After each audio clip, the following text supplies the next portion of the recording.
Oh, Becky, wasn't anticipating a three-parter with you, man. It's been a while since I've done that. Gosh, what do we fill here for the intro? Anything you want to talk about? I don't know. I mean, maybe it's kind of similar to like 3 stages of life. Maybe we've had the beginning and now we've got the middle and now we've got the end. I don't know. Which is ironic because didn't we start the first episode talking about death and grief? So we're kind of doing it in reverse order. Yes, we are. It's like a Benjamin Button situation.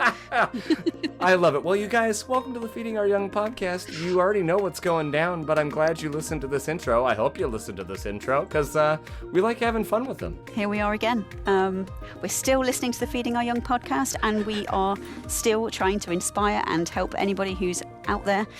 Because, wow, we know that nursing can be a tricksy business. So if anybody's got any ideas, leave them in the comments because we could all do with learning stuff. All right, Becky Love-Kerley, let's jump in.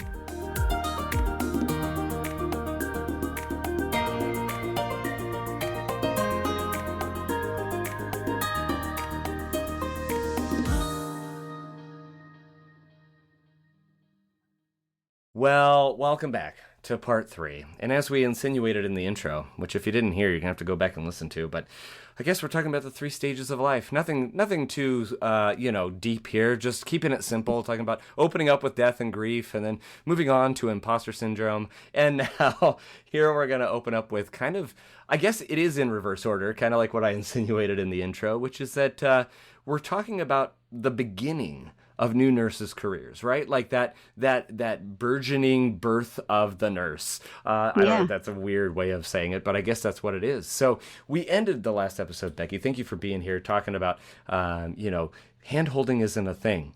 And so now I want to talk about when hand-holding is a thing. It's so confusing. But before we do, a little bit more insight into you, because I loved your answers to these questions. Question number 1, I loved your answer to, what is your superpower? Well, I am naturally incredibly clumsy, which can be tricky managing the role of a scrub nurse where you are sterile and you can't drop anything or touch your face or any of those things. So, whenever I told my friends that's what I did, they're like, you? So there's a little nickname. There's a nickname that I got called, which is Berkey. So Burke is a kind of a British term, like just someone stupid and a bit kind of buffoon-like. So Berkey, yeah. But it's fine. It was in love, so I'd like to think. So one of the good sides of being incredibly clumsy is that I have become quite good at making minor fixes and repairs to lots and lots of things. So if people break stuff, they bring it over to me and I tinker with it. I have a 3D printer, so I might make like a replacement part or craft something in resin, or I don't know, I do lots of sewing and craft stuff. So I have a whole huge wall of craft supplies, which can usually be turned into something if I try. So yeah, making, in the UK we'd call them bodge jobs. I don't know what you guys might say, like a bodge job. It's like not a very finessed finish, but it works. It's good enough to get the job done. That's me. Here is pretty much just a duct tape. Duct tape is what that's for. Yes, absolutely. 100%. I am personification of duct tape. There you go. I just get. Oh my gosh. So then I have to ask you. Circling back around to the whole hobby of your love of board games and things of that nature, then I'm putting math together and thinking 3D printer, resin pieces. Have you ever made your own games and or just replaced pieces that you... Well, yeah. So in our podcast, if anybody wants to listen to, please feel free. It's called the Whose Turn Is It Anyway podcast. I did an episode all about blinging up your games. So my favourite pastime, well, maybe not favourite pastime, but really high up there is kind of personalizing pieces. So if you can get like a regular cardboard token, I want to make a shiny, spangly, 3D something, colors, get the nail varnish out, paint it, all sorts of stuff. Yeah, so I like blinging up my board games and making them kind of, I would say deluxeified, but maybe it's not always deluxe. I love it. Oh, I love it. Okay, and then the second question, the second get to know you question, which I also loved your answer to, because you seem very well read and a fine student of television and theater. So it would behoove me to ask you, what fictional character do you most identify with? And it was only when you asked me that I just realised I can't think of a character in a book that I identify with, or a TV series, which is so ridiculous because I'm a voracious reader. I love watching TV. I do go to the theatre. I love everything that's fantasy and sci-fi and out of there. But I can't think of a character that I relate to. And I think possibly it's because I read books or watch movies or whatever to escape or to learn things. I recently watched The Imitation Game, which is a film about Alan Turing. I don't know if you've heard of Alan Turing, and the Enigma Code. And I actually cried at the end of it because it's a beautiful film about this amazing guy who, super clever, managed to figure out the German Enigma Code.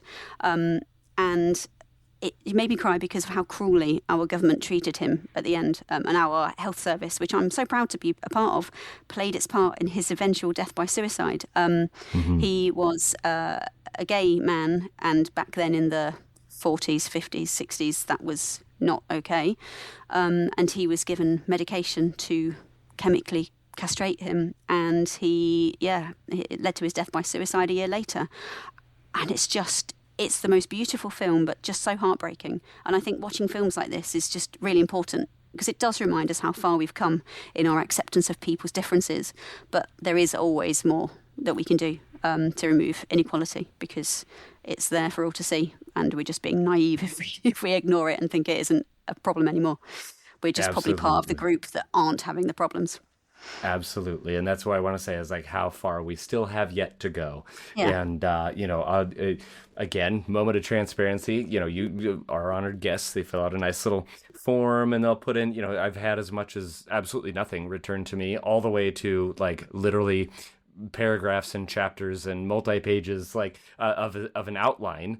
Shout out Morgan Johnson, our first honored guest, who was so organized. I was like, oh my gosh. And everywhere in between. And yet, so this, this form that I get back from you, Becky, that's why I brought that up, and I wanted to make sure that made one of your episodes, because I see that you write about the Imitation Game in there, and I was like, oh, that's a movie that had made kind of my radar, kind of in the periphery, but I had never taken the moment to watch, because you need to be in a moment where you're like, okay, I know this movie's more serious, and I need to be in a place where I'm ready to watch this. Yeah. It's not reading stuff on your phone while you're watching it. It is a sort of a concentration episode, effort sort of thing. Yeah. Yes. And so when I saw that in your thing, I said, I'm watching that before I sit down with her. And so I did. And I'm a huge fan of Benedict Cumberbatch. And, Benedict Cumberbatch, he does us Brits proud, doesn't he? Wow. I tell you what, like Sherlock and my daughters, two of my daughters and myself, the whole Sherlock series. And I just love it. But anyway, long story short, he just absolutely, I mean, everybody does a wonderful job in that movie, but I mean, just the range that gentleman has. And the story, like you said, my wife knows, and I've made no bones about it on the podcast, I cry at the drop of a hat. And typically during a movie, during a film, even animated, like it doesn't matter if it's... Me too. If it's, I'm there with you, Eric. I'm there with you. The opening of Up, you know what I mean? That number Don't one. even get me started on that. Me and my housemate were in absolute torrents of tears. We almost had to pause it and just take a minute because... Blimey, that one kicks you in the face, doesn't it? It's just you awful. just can't breathe. You can't breathe. And we watched it in the theater the first time, and then like anytime my kids would watch it or I would choose to watch it at home, if we watched it as a family, I had to step out of the room. I'm like, I do not feel like crying this way yet again. And I just anyway, okay. So I do have book series. That I'm like that with. I love them so much, but I can't pick them up again because I don't have enough emotional battery to read them. Yeah. Mm-hmm. Robin Hobb is one of my favourite authors. I don't know if you've ever heard of Robin Hobb. No, and go ahead, and for the sake of readers out there, myself included. It started off as a trilogy of trilogies, so the first kind of series is 9 books. I feel like she kind of then maybe went off a little bit after that, but however, I'll just ignore that one. The first 3 are about a bastard son of a king. So he's like he's royal, but he's not, and he was Yeah. brought into the castle or wherever. So it's in a world where there is kind of magic, as in not quite wand waving magic, but sort of telepathy and that kind of magic, but also almost like a beast magic where some people can communicate with animals. Now that is seen as very dirty and disgusting and not to be born, whereas the other higher magic is like, that's usually sort of concentrated around the royal family. So basically it's the growing up of this child who, spoilers, happens to have both of these magics in him and his kind of difficulty. So it gets right to the end of his kind of journey, I suppose. Then you've got the next three, which you think they're completely unconnected, but they're not. They're set in a same world, but in a country much further to the south. And there's a character that runs all the way through them. I'm not going to spoil this because it's just brilliant. And you kind of, for a start, you're like, no, tell me about Fitz again. I want to read more about Fitz. But you very quickly forget about him because you're with these new characters. And then you read the third three, and the two worlds collide. And I remember lending these books to my mum, who did not like sort of sci-fi and fantasy books at all. Yeah. She was very much she liked kind of murder mysteries and stuff. And I said, but Mum, you've got to read these books. The characterization is just amazing. And I knew when she was about to get to the big reveal where the character that you think is completely separate then turns out to be this same person all along. And I remember hearing her discover that she went, oh, Becky, is that? And I was like, she was in bed when she was reading it, but I knew when she was getting to that point, and I had to run in. I was like, I know. And she was like, but it was beautiful for me. And yeah, after she died, we sorted out all of her belongings and things. And even though I've got all of those books, I took her collection of those books, and I do lend my books out to people, but I never lend these ones. These are like mine because they were hers. But those books, Robin Hobb, the first ones are called The Assassin's Apprentice. Okay. Definitely. If you like fantasy and sci-fi, but be prepared because, boy, it's an emotive journey. Well, and it sounds like even if you don't like fantasy or sci-fi, because your mom was able to digest it and get totally hooked. She was not interested in anything fantasy orientated at all, but even she liked these. Oh my goodness. Well, so I mean, that's incredible. Like here you are exposing your mom to a world that she's not familiar with, and another ham-handed segue into what we're talking about with this hand-holding with nursing students and things like that. So you had a couple other topics you definitely wanted to touch on, and that's where we're going to wrap this episode up with. And I don't know how the two necessarily relate, so forgive me for throwing them both out at the same time, but we can naturally progress through whichever one's first and all the things. But you mentioned this preceptorship, something you want to talk about, as well as development of restorative clinical supervision. How do those relate? They both feel like they lend themselves to this easing someone's way into the beginning of their career, yes?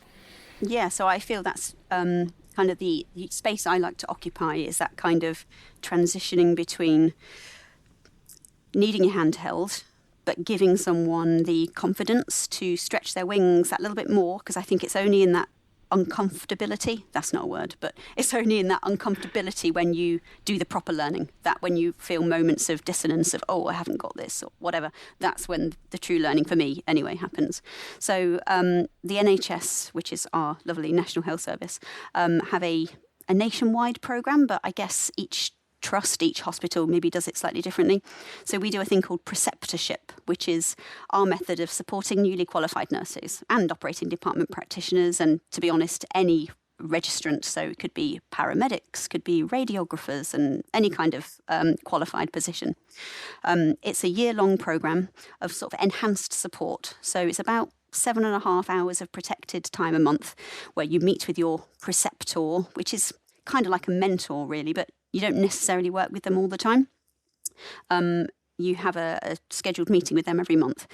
5 face-to-face development days where preceptees, which is the person who's going through the programme, preceptees, from all across the hospital in different roles come together, which is fantastic for many reasons, one of which is networking. So you can kind of have understandings of what's going on around the different hospitals, the different areas of the hospital. Because it isn't solely nursing focused, but it's focused on all those things that are common to all roles in healthcare: communication, leadership skills, which doesn't have to be being a leader, but anybody can have those leadership skills and be a role model, that sort of thing. Research and quality improvement and reflective practice. So our preceptees have this year-long, I guess it's like a booklet that follows them. So it means that you have to, say have to, but you're scheduled in a definite time when you can meet with your preceptor and have a chat about goals, make goals, kind of see how you're doing with your goals from before, talk about some of the stuff that they learnt in their 5 face-to-face days. And it just means that you've got this shared space that is safe, that you can talk to other people that are making that really quite terrifying leap from being not qualified to feeling all of that responsibility, which I definitely felt for me, 100%. I remember something I used to do when I was first working in theatres. It looked like this amazing choreographed dance at the end of a case. There'd be all this stuff happens together, and I'd just stand there thinking, I don't want to get in anyone's way, but I want to do something helpful. And I noticed that at the end of the case, when they'd done this thing called the final count, which is where you count all your swabs and instruments, that meant in a minute they're going to go into the sluice and get rid of their stuff. So I'd start taking the bin bag out of the bin, because I noticed that happened every time at that point. So I started building up these kind of landmarks, and I think that's something that I think preceptorship kind of helps you generate, as these landmarks in your particular area. So I can't really speak much of awards, but I'm sure there are these things that happen all the time. Make yourself little notes, make yourself a little flow chart, make yourself a little tick box list. Have these landmarks in order to be able to, sure, do all the stuff that you're meant to do, but actually take that time to look back and go, do you know what? Today I did really well. And that might not look like anything special. That might not be a patient bought me a big bouquet of flowers to say I did well. It doesn't have to look like that. Did you tick off all of your landmarks? Did you have those goalposts that you can go, no, do you know what, today I did well? And that might just be simply remembering to, I'm trying to think of a ward thing now, which I'm not very good at. Did I remember to get all the dispensing drugs? I don't know what the ward stuff would be, but just those small things. Did I need the prompt? Did I not need them? You might find that you write all these things down, and actually the day that you realise, I've got it today, is the day that you didn't need to look at your notebook. But you can guarantee if you didn't have your notebook, you may have forgotten to do lots of stuff. Have those landmarks, have those goals that can give you the power to look back and realise and do that reflection, which I think to nursing is so, so important. I did the thing well, I'm succeeding in this. And especially if you suffer from imposter syndrome like me, have those things so that you can carry around and you can realise, no, I'm doing well with this. I'm meeting expectations. I'm doing the stuff that's asked of me. Because having that, you can wear that like a real coat. It can keep you warm and it can keep you feeling better, is my experience of it anyway. So that's kind of preceptorship for us anyway. And you've said it lasts a year. And forgive me if I missed this point, but how often do they come together, all the preceptees? So they have 5 face-to-face days a year. So it's every couple of months, but you must meet with your mentor, your line manager, your ward manager, whoever it is, basically says, yes, I will protect 7.5 hours on your rota, your schedule, your whatever, that you will meet with your preceptor. They have to guarantee that for the preceptor as well. So it's kind of managing to earmark, it's managing to actually protect this time, give you 7.5 hours a month. I mean, hopefully there's more time that you might have with your preceptor than that, but you are guaranteed the 7.5 hours of time with your mentor, preceptor, to discuss the things that you need to discuss. And it guarantees that you have that. So forgive me if I didn't hear you correctly. Again, the downside of doing 3-part episodes here is that this blonde brain, there's so many things to keep up on. And finally you get to a point where it's like, I want to keep talking, but I can't keep it all together in this brain of mine. That being said, with the preceptorship, did you have that experience yourself? And no. I was just going to say, so, no. I mean, is this something you look on with envy now, or, you know what I mean? It is. Well, I had a really excellent start, I think. My final placement was in general theatres, And I came from a time when you could request your final placement. Our nursing students don't have that luxury anymore. I stayed in the same place, literally the same theatre, from when I was a student to then being qualified. So all of the people that had nurtured me to start with, they all knew exactly what level I was at. They knew what I'd done, what I hadn't done, how many times I'd done whatever. And I had a really great mentor. She now works in a different hospital. She actually works in a private healthcare place now. And I think we look at that from the NHS. We look at it a little bit with jealousy because we think maybe they have an easier time, but I don't think they do.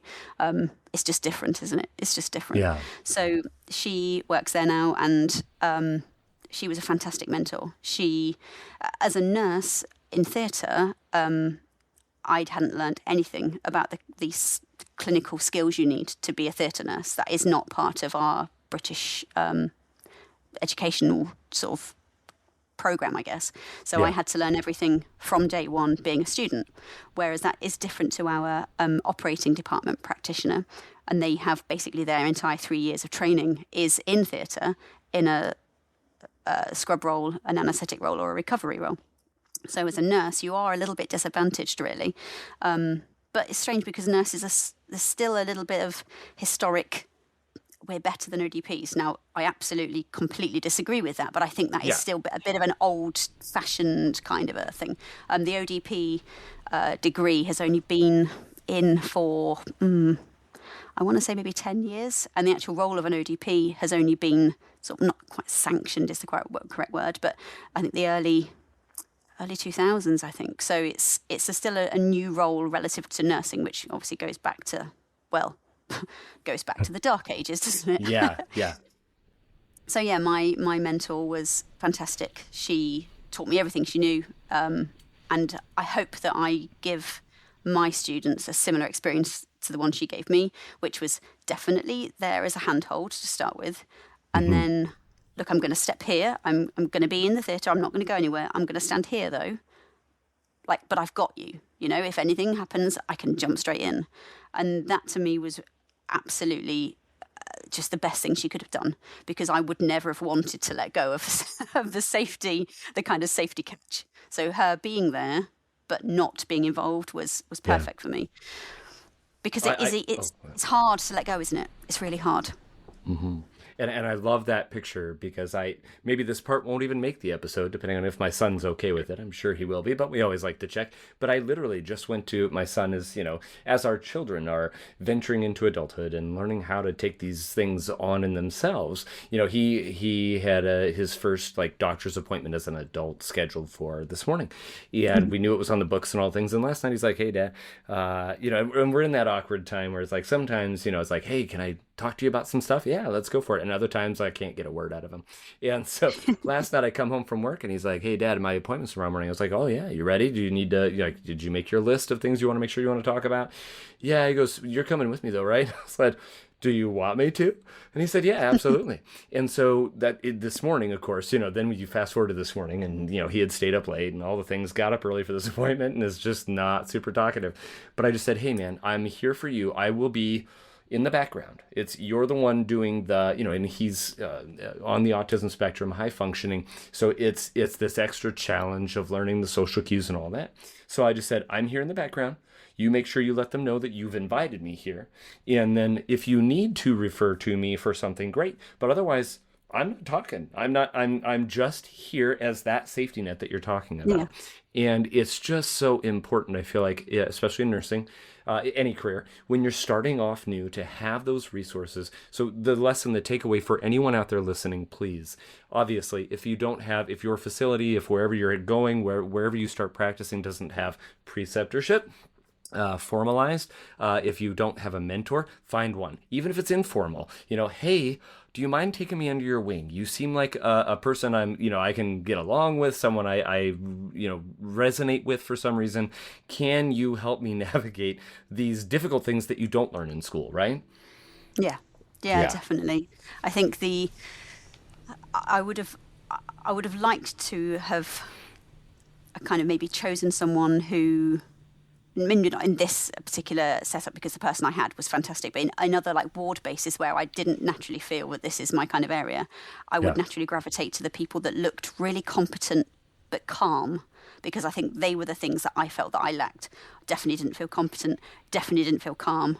Maybe I looked more calm than I was perhaps, but and it was almost like kind of magnets and poles, like they have this thing and I don't have this thing. I was attracted to being around that particular nurse. One I remember in our coronary care unit, she was just calm. Like those areas could be really fraught, but she wasn't the I know everything. She wasn't the fount of all knowledge, although she was, but she didn't have that kind of, you don't need to announce how clever you are. If you're really clever, people get it. And this was her all over. I wanted to kind of learn a bit of that kind of calm technique. And yeah, she was fantastic at that. And to be able to emulate that in your own career, whether that's, sooner or later, like that whole thing. Absolutely.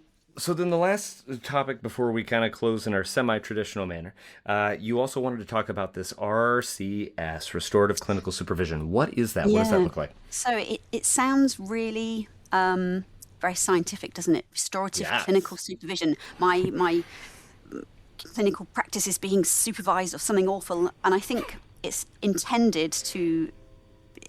Basically, the whole thing is quite fluffy, I would say. So I think they give it a very non-fluffy title to make it more approachable for those people that go, that people scoff at that kind of, I don't need to sit down and talk about my feelings. No, this is ridiculous. When we all know that that's just not a helpful attitude. And the people that have that attitude are the very people that need the kind of talking and safe space to do that. So something that has come up in UK hospitals anyway, I think it was started by perhaps midwifery and the kind of gynae sort of services, was this place that they realise the emotional load that our job can place on people. So it kind of just allows a creation of a thinking space. So you can kind of, it's taken place, you can either do it in groups or one-on-one. So it consists of a restorative clinical supervisor, facilitator person, and the people receiving the supervision. It basically allows staff to slow down sort of their process of thinking, discussion, have a reflective conversation, and sometimes sort of polite challenge, which can be difficult. And feedback. It absolutely isn't a space where you say, have you tried this thing? Because as nurses, we're all problem solvers. That's our superpower, right? We're all good at this. This is a thing that's going on. Here we go. This is how you fix it. So that's been one of my challenges as a restorative clinical supervisor facilitator, is not to volunteer the answer, because that's absolutely not what it's about. It allows the person to contemplate different sort of perspectives and hopefully broadens the thought out. It's not counselling. I would say it's kind of counselling adjacent, sort of. It can help that kind of resilience, which is a huge thing with nursing, I think, and recovery, by either validating their actions and thought processes or helping them to kind of question why they did what they did, but still validating the process that they had at the time. Because none of us do things just randomly. There's always some form of logic, although it might be faulty. We're doing it because of a thing. And it just helps people have the capacity to learn or perhaps change how they might react in another situation if they're faced with the same thing. So it's about talking about a particular topic, which might be, oh my gosh, I had this patient that I did this thing, or I didn't do this thing, or whatever. You kind of explore all of the areas around it. Basically, you're trying to get them to think of ways of changing their narrative if necessary. And it's shown to reduce staff sickness. It's shown to reduce burnout. It has such a huge waft of benefits. Yeah. But we absolutely do not harness it enough. And in the NHS, you are entitled to receive 45 minutes of restorative clinical supervision every 8 weeks. Now, that just doesn't happen, I have to say. Most times people say, what's RCS? What is it? Because, well, it sounds, like I say, it sounds like you're having your clinical judgment value questioned, doesn't it? RCS, restorative clinical supervision. But it absolutely isn't. It's providing that safe space to discuss and reflect and hopefully feel better at the end of the session than you did to start with. But it can work wonders, and I've seen it work wonders, and it definitely has for me personally. And I think as someone who does RCS for others, it's really important to have your own restorative clinical supervision, because being that emotional kind of carrier for other people, like we were talking about in our very first episode, that weighs heavily on people. Yeah, and it can drive careers to end very prematurely. Absolutely. And so I see this as that, but I can also see what you're saying as far as this is checking your ego at the door. This is, you know what I mean? It goes back to not having all the answers. Even if you've been practicing and doing things a certain way for a certain period of time and it's worked up until that point, or maybe certain parts of it are not working.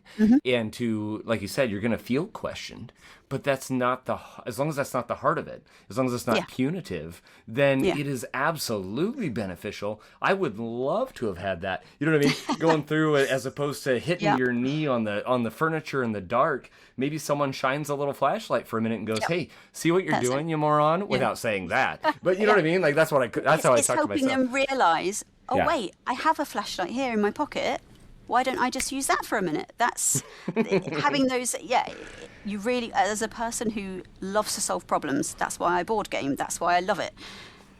Show me a thing and I will come up with 10 different ways, hopefully, of making it better or improving it or solving the problem.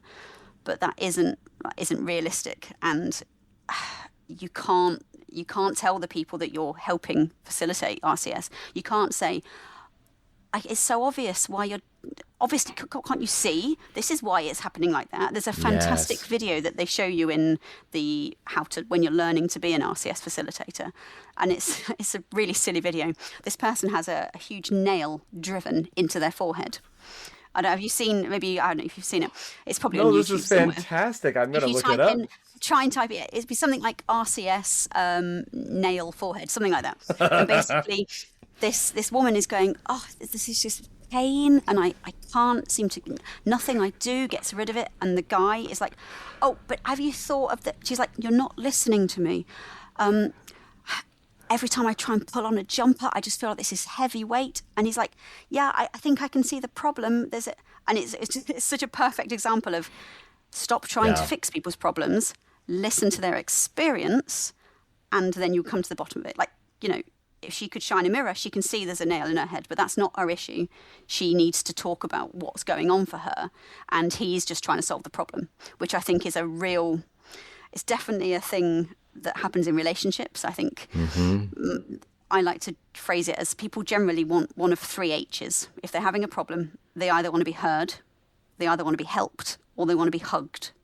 Now, if you just want to come out with an issue, maybe you got this thing, you just want to say it, you just want to get it out, you just want to be heard, but your other half is constantly, have you tried doing this thing? You just think, stop trying to fix my problem. I just want to be heard. Whereas maybe sometimes you just want to be helped and you do actually want someone to fix it, or sometimes you just need a big hug. So I think that is something I do try with the students I work with or the learners I have. If they come to me with a problem, we'll talk about it for a minute, and I might say, okay, generally people want one of the 3 H's, heard, helped, or hugged. Which is it? Because there's nothing more frustrating when you want to talk about something and someone just keeps offering you solution after solution and you just want to get the thing out. So heard, helped, or hugged. That's a thing. I am just drinking this up, and I really hope that video's on YouTube, because I am going to watch it, and I have a hunch that my future students are going to see it as well. So with that, there was one thought that percolated into this little brain that I definitely want to point out here, and I think that part of that is, you're talking about with the spirit in what this RCS has done, right? Again, we're talking about not a punitive type of spirit, but kind of a restorative or an assisting, a coming alongside, wherever the case may be. But I think the difference in that is how it's approached and how it's done, right? Like when you have confrontation with anyone, is it done in a spirit of anger, frustration, I want to hurt you? Or is it done with a heart of, I won't use the words because I'm going to ask you a question that will provide the answer to this. which is Becky, and you know where I'm going with this, but I saved this for last before going into our traditional closing questions. And that is, Becky, I loved your response to this. What inspires you? Well, I think what inspires me, and I try and remember it all the time, and that is difficult sometimes, is that we do all have within us, every single one of us, is that gift to spread joy and happiness. Now, that might be a kind word. So maybe for your student, just saying, oh, you did really good that day. They maybe didn't do anything particularly special, but just a kind word that one day, some feedback for someone learning a new skill, or just sometimes just being approachable so that someone feels comfortable enough to let their guard down with you, and tell you that they're struggling, which RCS does help, but sometimes that's a bit too formal. Sometimes you just want just the opportunity to just go and say the stuff. I think that we all have this ability, but I think the things that stop some people usually is fear, either fear of ridicule, that they don't know something, or fear of letting go the power. If you use your knowledge as currency, we've all had those supervisors or whatever that choose not to tell you a thing. They want you to earn it, and great, that's really great for boosting up their ego, but it's not great for learning. So if you're ever finding yourself wanting to withhold the knowledge, that's the time when you need to just check yourself, think, oh, am I doing this for the right reasons here? I think, knowing something that someone doesn't have to become power and currency. But it can, and it can really easily do that, because it makes us feel good when people are coming to us to ask the question and we know we've got the answer. That is powerful. That feels really good, but it can morph into something that's quite tricky, I think. The proverbial kid in the classroom who's raising their hand because they got the answer, and not only because they have the answer, because they want everybody else to know they have the answer. Absolutely. I mean, I have been that Hermione Granger person. But only looking back, you realise that actually that's great, well done, you've done the thing. But how many other people suffered from that and didn't want to volunteer, or were able to kind of take that step back because someone else was always jumping in front. So good, so good. All right, Becky, I hate to close it. We are not going to do a five-parter, everybody. Sorry to disappoint. But let's close in our traditional manner, and that is the first of the two closing questions, and that is, what were the 3 words that you chose to describe nursing school, and why did you pick them? So the feeling fraudulent, I think we've kind of really touched on this a lot. So I just felt a complete outlier. I wasn't good enough to be there. I wasn't putting enough effort. Well, I felt good enough to be there, but I wasn't putting the effort in. And I was always raised, it doesn't matter what you achieve, but you've got to put, your full effort should be there. I don't ever mind that you get a D or a C or whatever, but if you put 100% effort in, and I always felt that I wasn't putting in as much effort as I could. And that's just a really horrible thing. But just let yourself learn in the way that you learn. Don't kind of judge yourself against someone else's. Don't measure your stuff by someone else's measurements, I think. The proud one was coming from my family's reaction, I think, when I got into university. Like I said, I was the first one to ever go on with higher education, so there was a pressure to succeed. But I think nursing is something to be proud of. And even though most of my patients don't even know about my existence most of the time, I like to think about how we as theatre staff advocate for our patients when they're at their utterly most vulnerable under anaesthetic. So they have literally no agency whatsoever. They're reliant on us for absolutely everything. And I think that's something to be proud of as nurses. And the collaborative bit. I think the friends I made during my time at university really helped me through those, can be at times very difficult 3 years. I still see some of my cohort around the hospital when you're just walking in the corridors, because theatres can be it's like a little microcosm of the world, but we do every now and again walk out in the corridors. And it's hard to think that it's been nearly 20 years since we all sat in that lecture theatre in the first day together wondering what the future will hold. And that was in 2006 for me. So, it's coming up 20 years now, which is scary. Just incredible. You're going to have to tell me what that feels like, because it's going to be a bit before I reach that. Yeah, I'm going to be a little bit longer than you, but not much. No, Becky. And the last question, before I throw my platitudes out there because they just want to come out. What if you had one piece of advice to the listener who is listening to hopefully all 3 of your episodes, if there's one thing you want them to walk away with, what is it? Well, we've talked about the learning to learn already, so I won't say that one. But just be kind to yourself. Be kind to yourself. Realise that the words you say to yourself really do matter. If you've got that inner dialogue all the time, oh, I'm so stupid. What did I do this for again? I thought I'd learnt. Ditch it. It does you absolutely no good, and it does nobody else any good either. You can't pour from an empty vessel, as my grandma probably would have said. So, you've got to do the stuff that fills you up. It's not selfish to take time to recuperate. It's not being rude to realise that you're not superhuman. Just be kind to yourself. We're all learning every day. And anyone, like we say, who tries to project that they're not, run away. Don't trust them. They're not being truthful. Just be kind. Be kind to yourself, and that means that you can then be kind to others. If only we were as nice to ourselves as we are to everyone else, I think the world would be an easier place. And if you won't do it for yourself, do it for your patients. Do it for your patients, yep. They don't want someone who hasn't been to the loo. They don't want someone who hasn't eaten. They don't want someone who hasn't taken their break, because they're going to make worse decisions. It's really important to look after yourself. But it's easier said than done, though, right? It's easier said than done. But you just, I normally I want you to close, but I'm like, this just like popped into my brain. Like, flip it. You guys, flip it. This is what just happened to me. What if you're the patient? Like your husband was recently, like you've been in the past. We've all been a patient. If you haven't been, you will be at some point. Oh, but yeah. if you're the one in that bed, you're the one in that gown, do you want the person taking care of you to not care about themselves, to not take care of themselves, to constantly put themselves down? Fill in the blank. No, you don't. No, you do not. That inner dialogue can cause such... I see it in some of my colleagues. A person, I'm not going to mention his name, but I know that his inner voice tells him he's rubbish, tells him he's not good enough.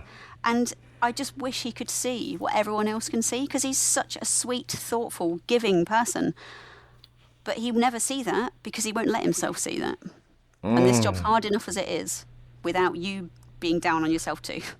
And without yourself making it harder. Yeah. Yeah. Oh my gosh. I love it. Okay. No, we got to put a pin in it there. Becky, I cannot thank you enough for on so many points, I am like, oh my gosh, you're preaching to the choir. This is you guys, I legit, we're about 2 contacts removed from each other. I had no clue other than what she sent me. Yeah, who this person is. Like, I'm like, well, I'm a very trusting individual. I'm like, I'm going to chat with this person and it's going to be great, or we're going to make it great. And Becky, like, on so many levels, I'm like, I'm talking to myself from across the pond. And then on the flip side, you are showing me things that I'm like, I am already inspired to change certain things that I do, or the way I talk to myself, et cetera, because of things you have said. So thank you. Well, I feel absolutely privileged to have been on your podcast. Thank you so much. And it's lovely having made a new friend, isn't it? It is. And we are going to VR together with her and her husband. Absolutely. I tell you that right now. But for one last time, for the benefit of the audience, what is your podcast? How can they hear you? So it's called Whose Turn Is It Anyway? It's on all of the regular podcast providers. It's a deep dive into board gaming and all sorts of things involved in board gaming. We make basically recommendations of our favourite stuff. We have a regular first player rotating format, so maybe I'll do 3 episodes and then someone else will do 3 episodes. So you get a real variety of the kind of games that are out there. But it helps you practice all those life skills that you need. And it's fun. It's so fun. I'm just getting to it myself, and I'm like, oh, this is gonna be on the regular listen here. So thanks again, Becky. I hope you have a lovely rest of your night. Thank you. Yeah. And I'll enjoy my afternoon, I guess. You too. Have a lovely day ahead of you. I've already had one. It's great. You're going to love it. By the time you get to, what is it now? 10 to 8. It's a corker. You're going to love this one. Oh, I cannot wait. Thank you so much. Thank you, Eric.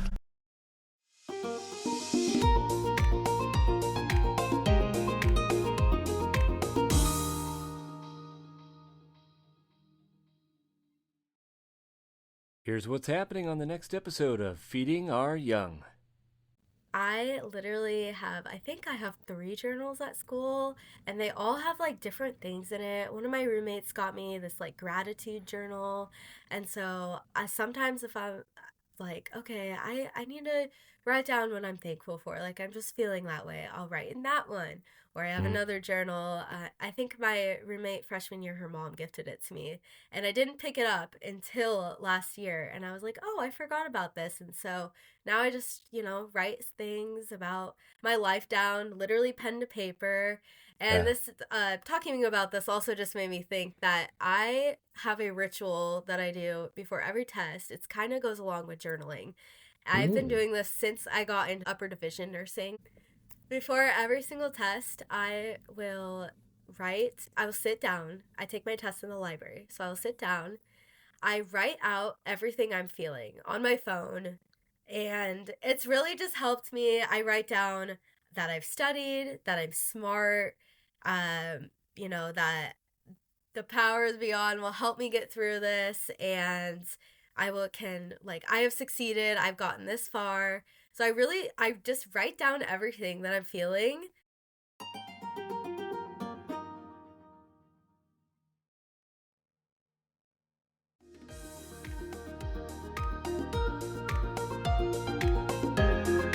Did you like today's episode of Feeding Our Young? Want to know more about the Feeding Our Young movement? Check out our website at feedingouryoung.org. Would you like to be featured on a future episode?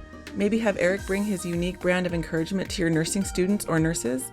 Please text us at 509-666-5636 or email us at info@feedingouryoung.org. We're so excited to have you return to hear our next honored guest. Be sure to follow us on YouTube, Instagram, Facebook, and TikTok at Feeding Our Young LLC. Again, that's username Feeding Our Young LLC. Until next time, be encouraged and go find someone to encourage today.